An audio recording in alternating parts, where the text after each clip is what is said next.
Elon Musk is the Thomas Edison or the Leonardo da Vinci of our time. This is Randy Kirk with Small Business Daily. Let me just get out of the way and let Elon inspire you. All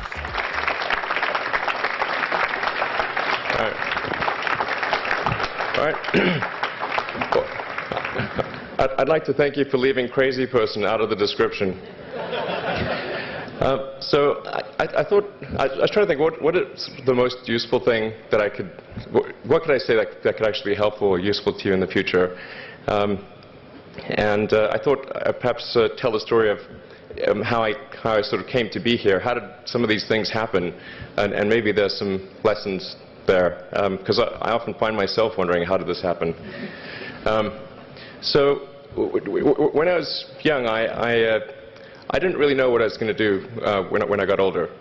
People kept asking me, but then eventually I thought that the idea of inventing things would be really cool. And the reason I thought that was because I read a quote from Arthur C. Clarke, which said that a sufficiently advanced technology is indistinguishable from magic, and that's really true. If you go back, say, 300 years, the things that we take for granted today would be you'd be burned at the stake for. Being able to fly, that's crazy. Being able to see over long distances, being able to communicate, having effectively with the internet a group mind of sorts, and having access to all the world's information instantly from almost anywhere on the earth. This is stuff that really would be magic, or would be considered magic in times past. In fact, I think it actually goes beyond that, because there are many things that we take for granted today that weren't even imagined in times past. They weren't even in the realm of magic. So it actually goes beyond that. So I thought, well, if I can do some of those things, basically if I can advance technology, then that's like magic, and that would be really cool. I also had sort of a slight existential crisis, because I was trying to figure out what does it all mean? Like, what's the purpose of things? And I came to the conclusion that if we can advance the knowledge of the world, if we can do things that expand the scope and scale of consciousness, then we're better able to ask the right questions and become more enlightened, and that's really the only way forward. So I studied physics and business, because I figured in order to do a lot of these things, you need to know how the universe works, and you need to know how the economy works. And you also need to be able to bring a lot of people together to work with you to create something, because it's very difficult to do something as an individual if it's a significant technology. So I originally came out to California to try to figure out how to improve the energy density of electric vehicles, basically to try to figure out if there was an advanced capacitor that could serve as an alternative to batteries. And that was in '95, and that's also when the internet started to happen. And I thought, well, I can either pursue this technology where success may not be one of the possible outcomes, which is always tricky, or participate in the internet and be part of it. So I decided to drop out. Now, obviously, fortunately, we're past graduation, so I can't be accused of recommending that to you. So did some internet stuff. Did a few things here and there. One of which was PayPal. And I think maybe it's helpful to say one of the things that was important then in the creation of PayPal was kind of how it started, because initially the initial thought was with PayPal was to create an agglomeration of financial services, so to have one place where all of your financial services needs would be seamlessly integrated and work smoothly. And then we had like a little feature which was to do email payments. And whenever we'd show the system off to someone, we'd show the hard part, which was the the agglomeration of financial services, which was quite difficult to put together. Nobody was interested. Then we'd show people email payments, which was actually quite easy, and everybody was interested. This is, I think it's important to take feedback from your environment. You want to be as closed loop as possible. So we focused on email payments and really try to make that work, and that's what really got things to take off. But if we hadn't responded to what people said, then we probably would not have been successful. So it's important to look for things like that and focus on them when you see them, and you correct your prior assumptions. And then let's get some more. Going from PayPal, what are some of the other problems that are likely to most affect the future of humanity? It really wasn't from the perspective of what's the rank-ordered best way to make money, which is okay, but it was really what I think is going to most affect the future of humanity. So I think the biggest terrestrial problem we've got is sustainable energy, but the production and consumption of energy in a sustainable manner. If we don't solve that this century, we're in deep trouble. And then the other one being the extension of life beyond Earth to make life multiplanetary. That's the basis for the latter is the basis for SpaceX, and the former is the basis for Tesla and Solar City. And when I started SpaceX, initially I thought that, well, there's no way one could possibly start a rocket company. I wasn't that crazy. But then I thought, well, what is a way to increase NASA's budget? That was actually my initial goal. So I thought, well, if we can do a low-cost mission to Mars, something called Mars Oasis, which would land seeds with seeds in dehydrated nutrient gel, and you hydrate them upon landing, and then you'd have this great sort of money shot of green plants on a red background, and the public tends to respond to precedents and superlatives, and this would be the first life on Mars, the furthest that life's ever traveled, as far as we know. And I thought, well, that would get people really excited, and therefore increase NASA's budget. So obviously, the financial outcome from such a mission would probably be zero. So anything better than that was on the upside. So I actually went to Russia 3 times to look at buying a refurbished ICBM. Because that was the best deal. And I can tell you it was very weird going there in late 2001, 2002, going to the Russian rocket forces and saying, I'd like to buy 2 of your biggest rockets, but you can keep the nuke. That's a lot more. That was 10 years ago, I guess, so they thought I was crazy, but I did have money, so that was okay. And after making several trips to Russia, I came to the conclusion that actually my initial impression was wrong about because my initial thought was, well, that there's not enough will to explore and expand beyond Earth and have a Mars base and that kind of thing. But I came to the conclusion that was wrong. In fact, there's plenty of will, particularly in the United States, because the United States is a nation of explorers, of people who came here from other parts of the world. I think the United States is really a distillation of the spirit of human exploration. So, but if people think it's impossible, then, or it's going to completely break the federal budget, then they're not going to do it. So after my 3rd trip, I said, okay, well, what we really need to do here is try to solve the space transport problem, and started SpaceX. This was against the advice of pretty much everyone I talked to.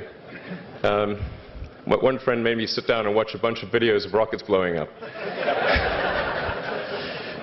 Let me tell you, he wasn't far wrong. It was tough going there in the beginning because I'd never built anything physical. I mean, I'd built like little model rockets as a kid and that kind of thing, but I'd never had a company that built anything physical. So I had to kind of figure out how to do all these things and bring together the right team of people, and so we did all that and then failed 3 times.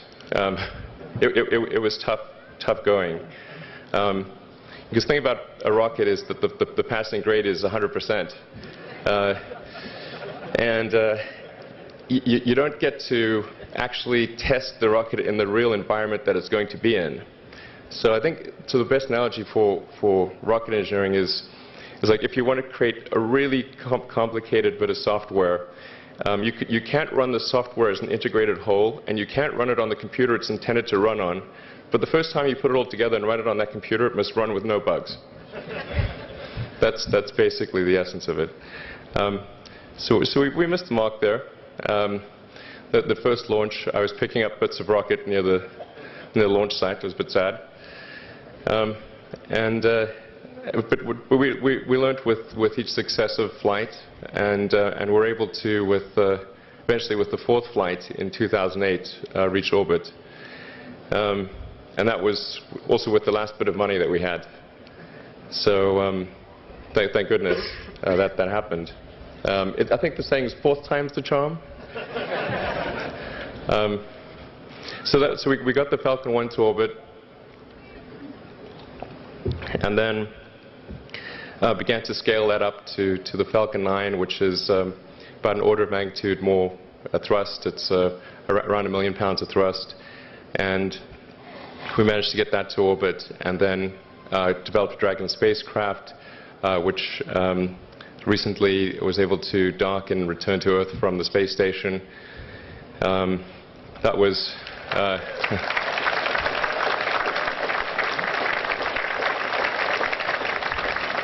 thanks. That was a white-knuckled event. Yeah, it's a huge relief. Still can't quite believe it actually happened. But there's a lot more that must happen beyond this in order for humanity to become a spacefaring civilization, ultimately a multi-planet species. And that's something I think it's vitally important, and I hope that some of you will participate in that, either at SpaceX or at other companies, because it's just really one of the most important things for the preservation and extension of consciousness. I mean, it's worth noting, as I'm sure people are aware, that the Earth has been around for 4 billion years, and civilization, at least in terms of having writing, has been around for 10,000 years, and that's being generous. So it's really somewhat of a tenuous existence that civilization and consciousness, as we know it, has been on Earth. And I think I'm actually fairly optimistic about the future of Earth. So I don't want to sort of people to have the wrong impression that I think we're all about to die. I think things will most likely be okay for a long time on Earth, but not for sure, but most likely. But even if it's sort of 99% likely, a 1% chance is still worth spending a fair bit of effort to ensure that we've backed up the biosphere, planetary redundancy, if you will. And so I think it's really quite important. And in order to do that, there's a breakthrough that needs to occur, which is to create a rapidly and completely reusable transport system to Mars, which is one of those things that's right on the borderline of impossible. But that's sort of the thing that we're going to try to achieve there with SpaceX. And then on the Tesla front, the goal with Tesla was really to try to show that what electric cars can do, because people had the wrong impression. We had to change people's perception of an electric vehicle, because they used to think of it as something that was slow and ugly and had low range, kind of like a golf cart. So that's why we created the Tesla Roadster, to show that you can be fast, attractive, and long range. And it's amazing how even though you can show that something works on paper, and the calculations are very clear, until you actually have the physical object and they can drive it, it doesn't really sink in for people. And so that I think is something worth noting. If you're going to create a company, the first thing you should try to do is create a working prototype. Everything looks great on PowerPoint. you can make anything work on PowerPoint. But if you have an actual demonstration article, even if it's in primitive form, that's much more effective for convincing people. So we made the Tesla Roadster, and now we're coming out soon with the Model S, which is a four-door sedan. Because after we made the Tesla Roadster, people said, oh, sure, we always knew you could make a car like that. It's an expensive car, and it's low volume, and it's small and all that, but you couldn't make a real car. Like, okay, fine, we've got to make that too. So that's coming out soon. Yeah, so that's the, I think where things are, and hopefully that there are some lessons to be drawn there. But I think the overarching point I want to make is that you guys are the magicians of the 21st century. Don't let anything hold you back. Imagination is the limit, and go out there and create some magic. Thank you. Have you gone after your dream yet? It doesn't have to be anything close to an Elon-sized dream, but it could be. Tell the world in the comments below. We'd love to hear about it. I am a huge Elon Musk fan and believe that he should be an inspiration to all who own or hope to own their business. I have successfully founded over 15 businesses, and for the last decade, my aspirations have taken a turn from making stuff to helping others. My current dream is to help small business owners like you and me to optimize their business in such a way that there is enough time and income to provide for our families and take more vacations. One way to achieve my goal is through providing videos on this channel, Small Business Daily. We have over 100 videos on a variety of subjects that go into the details of the daily issues that you and I face in business. We also have a companion website, freebusinesshelpnow.com. There you will find over 60 articles and growing on how to run your business better. We are adding new content every month. For decades, I've attempted to help entrepreneurs through writing books such as the Elon Musk Method, which teaches 16 approaches to business that Elon epitomizes and that you can apply to your business. I am happy to note that the Elon Musk Method is now available in 2 Indian dialects and soon to be translated into Russian and Serbian. There's also another book, When Friday Isn't Payday. This book was originally published by Warner Business Books. Inc. magazine called it one of the 3 best small business books on the market in 1994 and deemed it the Small Business Bible. It has been translated into Chinese and Polish and is now in the 3rd edition. I'm very excited about my most recent book, which was co-authored with CPA and CMA Shayla Chamberlain. The hope of making money out of thin air was to give even math-challenged owners a way to use their accounting to generate much more take-home pay. This book is an Amazon #1 bestseller, and all 3 books are available on Amazon as Kindle, paperback, or audiobook. The second way that I'm living out my dream is to offer my services as a consultant. I generally like to work with very small companies with from 1 to 25 employees, counting the owner. I have had the great privilege of working with over 300 companies over the past decade and have watched many of them turn their businesses around, others increase their income dramatically, and some find solutions to crises such as the COVID pandemic. Because I deal with very small companies, my typical monthly retainer is under $1,000. Someone once described my services as a temporary part-time vice president. I'd love to discuss your business. The best way to see if we are a good match is to set up a 45-minute appointment. My promise to you is that you will leave that conversation with at least 2 immediately actionable ideas that will help your business. Set up your appointment by going to bit.ly/Randy Kirk. Finally, I help small business owners through sponsoring mastermind groups. In order to determine if you would be a fit for such a group, you would also need to call and discuss your needs and your current situation. We have members who have been in business for 30 plus years, and we have startups who are pre-revenue. We are mostly looking for folks who are motivated to improve their companies and who would like to participate in helping other business owners to improve their lives and companies. Use that same link to set an appointment. I hope this video has been inspirational. Check the end screen for another Elon Musk related video. This is Randy Kirk at Small Business Daily. See you next time.